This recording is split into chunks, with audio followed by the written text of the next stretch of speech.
This is Autoline Daily, the show dedicated to enthusiasts of the global automotive industry. Tesla reported its earnings for 2020, and it posted huge improvements across the board. It delivered just under 500,000 cars, up 36%. Revenue shot up 31% to just over $27 billion. It posted an operating profit of $2 billion versus a small loss the year before that. And it posted a net profit of $721 million versus a loss of $862 million in 2019. Normally, you'd say, wow, but investors were disappointed with the numbers. They expected more, and Tesla stock dropped 2%. And here's something else the investment community was uncomfortable with. Tesla earned nearly $1.6 billion from selling regulatory credits, which was 2.5 times more than the year before. Without those credits, it would not be profitable. And investors who are long on Tesla must be wondering what will happen when other automakers no longer have to buy those credits. So Wall Street turned its attention to 3 other EV startups yesterday. Nikola posted a solid double-digit gain, while Fisker and Workhorse benefited from more buyers than sellers and had nice returns for the day. But other EV startups like Hyliion, Canoo, and Lordstown had a down day, and the entire market took a downturn. But now back to Tesla, as it introduced the refreshed versions of the Model S and X. Let's start with the S, which gets a slight exterior update, but the most notable changes are to the interior, especially its steering wheel, which looks like it's from a race car. Tesla calls it a yoke, and it doesn't have any stalks. The center display screen is now horizontally mounted, and the instrument cluster is smaller than before. The company also added a display screen for rear seat passengers that's integrated into the back of the center console, and it gets a new glass roof. Tesla got rid of the performance version and replaced it with the Plaid and Plaid Plus. We think some of those exterior styling changes and even the steering wheel may be exclusive to these models. The Long Range Plus now gets 412 miles of range, the Plaid is slightly lower at 390 miles, and the Plaid Plus is expected to have more than 520 miles of range. Tesla also dropped the Model S's starting price, which is now $80,000, and production kicks off sometime this quarter. The Model X also gets a slight exterior design update, and the interior is similar to the new Model S. Like the S, the X is dropping the performance version and replacing it with the Plaid, but unlike the S, the X didn't get the Plaid Plus version. The SUV got a boost in range to 360 miles. Pricing for the new X starts at $90,000, and like the S, goes into production this quarter. We want to know what drives your testing. OTA, connected car, diagnostics, remote testing. Intrepid Control Systems is here to help you work from anywhere. Intrepid Control Systems, driven by your data.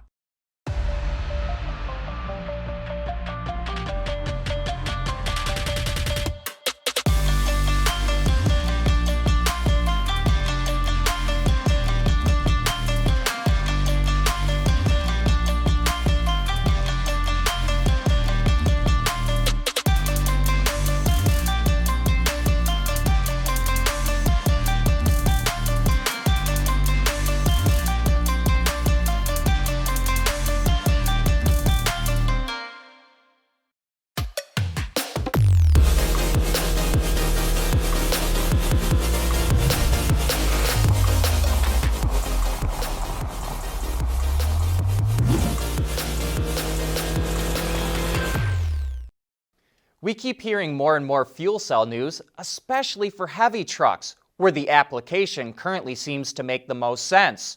Truck maker Navistar announced it's collaborating with GM and 1H2 to supply customers with trucks, fuel, and service.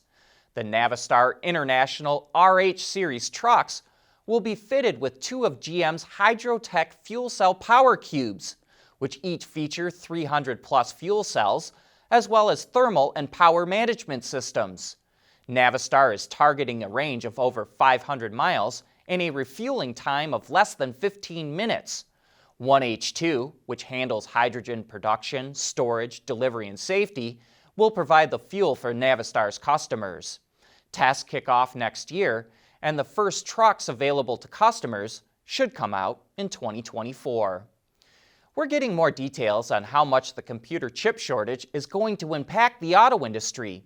Earlier in the week, LMC Automotive said automakers will produce 1 million fewer vehicles globally during the first quarter. And now AlixPartners estimates that automakers will lose $14 billion in the first 3 months of the year and $61 billion for all of 2021. The problem started when auto production shut down during the pandemic, which led chip manufacturers to look to other markets like consumer electronics. But now that auto production is up and running again, the semiconductor industry can't keep up with demand. I know this is going to sound impossible, but a couple of inventors claim they can make a car completely hack-proof. And it has nothing to do with better encryption. They've designed a wiring system that they say is physically impossible to hack. And if you don't believe them, see if they can convince you on Autoline After Hours this afternoon. We've got one of those inventors, Dan Green, coming on the show. Henry Payne, the car critic from the Detroit News, will also be along for the ride, so join John and Gary for a peek into what could turn out to be something of a breakthrough. Autoline Daily is brought to you by Bridgestone Tires, solutions for your journey, and by Intrepid Control Systems, over-the-air engineering. Boost your game. E-scooters can be a cheap and easy way to get around a city, but they're often left all over the place once a rider has finished using it. That's why Ford's electric scooter subsidiary Spin is partnering with software company Tortoise to launch remotely operated e-scooters. Once a rider is done with the scooter, the technology allows a remote operator team to move the scooter if it's blocking a sidewalk or street traffic. In the future, it will also allow riders to hail a scooter from several blocks away. Spin will use 3-wheeled scooters for the service instead of the 2-wheeled scooters that are more common.